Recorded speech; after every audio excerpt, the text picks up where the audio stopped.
Inihayag naman po ng Philippine Drug Enforcement Agency or PDEA Pangasinan na nasa 34 na bayan po mula po sa 48 drug-affected municipalities at cities po sa Pangasinan ang na-clear na mula sa droga. 1,197 sa 1,272 drug-affected na barangays naman sa lalawigan ang nadeklarang drug-cleared noong nakaraang taon.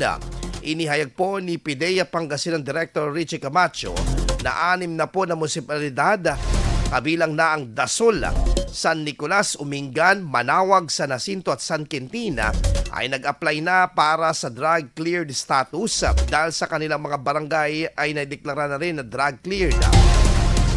Ang mga lugar na hindi pa na-clear ay ang mga bayan ng Binmalay, Pozorobio, Bani, Infanta at Suala, pati na rin po ang mga lungsod ng Dagupan, San Carlos at Urdaneta.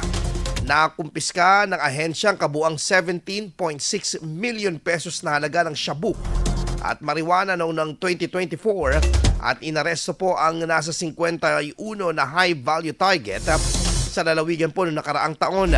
Sa kabuang halaga, nasa 10.2 million pesos ay mula po sa marijuana habang natitirang halaga po ay mula naman sa shabu.